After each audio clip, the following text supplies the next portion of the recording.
আপোনালোকে আহোঁতে দেখিছে প্ৰথম সমস্যাটো হৈছে আমাৰ পথটো খুব বেয়া, প্ৰায় 2-3 কিলোমিটাৰমান।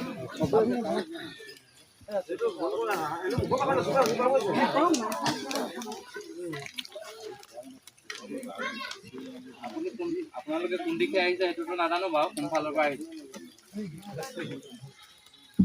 2-3 কিলোমিটাৰমান প্ৰায় পথটো বেয়া। প্ৰথম কথা মানুহৰ পথটো ভাল লাগে। দ্বিতীয় কথা হৈছে আমাৰ ইয়াত শিক্ষাগত কোনো সুবিধা নাই।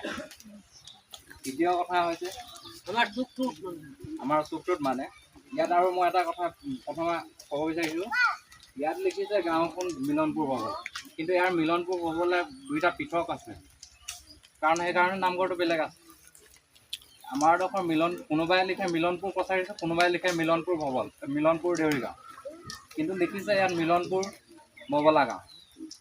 সেইকাৰণে আদাৰ বস্তু ইয়াত নাহে, মানে আজিলৈকে নামঘৰ এনেকুৱা হৈ আছে।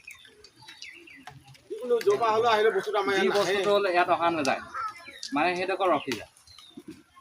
মই কাৰো কথা নাম ল'ব নাযাওঁ, কোন কেনে জানো চব কথা, নাম লোৱাটো ভুল হ'ব, কাৰণ সঁচা কথা ক'বলৈ গ'লে সকলো একে একে দুই হয়।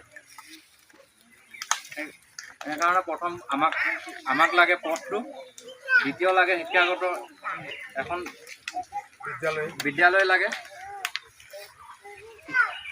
তৃতীয় কথা আমাৰ নামঘৰ এটা ক্লাবঘৰ লাগে, কাৰণ আজিকালি আধুনিক যুগ হৈ গীত নাট মাত একো ব্যৱস্থা নাই ইয়াত। সঁচা কথা ক'বলৈ গ'লে